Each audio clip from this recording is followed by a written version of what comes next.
All right, the exams are over. You did it! But now comes the really tough part, right? The waiting. You've put in all the hard work, and I bet there are a couple of huge questions just bouncing around in your head. I'm sure you're kind of replaying those papers, adding up marks, wondering if you could have done better on that one question. It's this weird mix of being so relieved but also super anxious. Well, in this explainer, we're going to tackle those two big questions head-on. We're going to unravel the mystery of why your board exam marks might actually be a pleasant surprise, and we'll look at the most likely timeline for when those results are dropping. So, let's get right into it. Okay, first things first. Let's solve this extra marks mystery. For years, students just like you have noticed they end up scoring way higher in their board exams than they ever did in their tough school exams. And no, it's not magic. There are actually some very real, very clear reasons this happens. It pretty much boils down to these three key things working in your favor.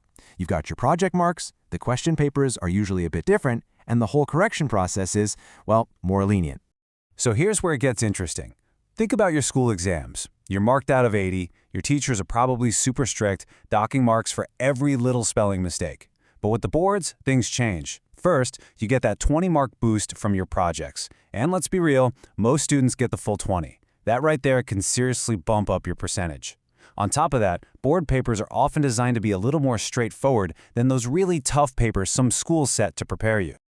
But wait, there's more. That's not the whole story. There's another system working behind the scenes, one that's all about making sure things are fair. It's a little something called moderation. So, what even is moderation? You can think of it like a safety net. If a particular exam paper turned out to be way harder than usual, or maybe had some confusing questions, the board doesn't want anyone to be unfairly penalized. So, they use a computerized process to adjust scores upwards to make up for it. It's all about leveling the playing field. Now this is the really fascinating part. Who gets the biggest benefit? Well, as you can see, moderation is a huge help for students on the lower end of the scoring scale. Someone who might be struggling could see a massive 15 to 20% jump, easily pushing them into passing territory. If you're in the middle, you might get a nice 10 to 12 mark boost. But for the high scores, the effect is a lot smaller. And yeah, this is a super important reality check. If you're already scoring in the high 90s, you're probably not going to see much of a jump from moderation, if any. The whole system is really designed to lift up students who struggled, not to push the top scores into some impossible number. So if you're thinking you got a 99%, moderation isn't going to turn it into 110. Okay, let's switch gears to the second big question, the one I know everyone is dying to have answered. When are these results actually coming out?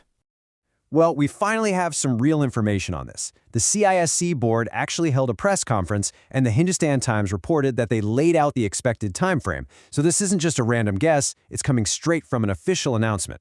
So here's the window you should be looking at. The board has said the results will be out somewhere between the last week of April and the first week of May. If we narrow that down even more, the most likely period seems to be between April 28th and May 4th.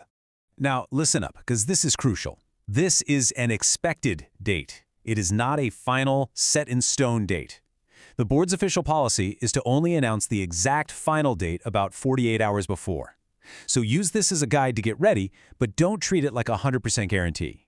So after going through all of that, what are the most important things you need to remember while you're waiting for that result notification to finally pop up on your phone? Let's do a quick recap.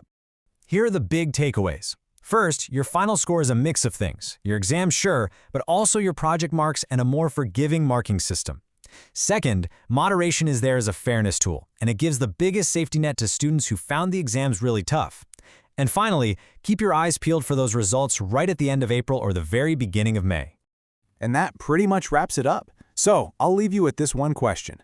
Now that you actually understand the mechanics behind the marking and all the little boosts that are built right into the system, does it change how you feel about your potential score? Hopefully, it gives you a little more confidence and takes away some of that anxiety. Thanks for tuning in.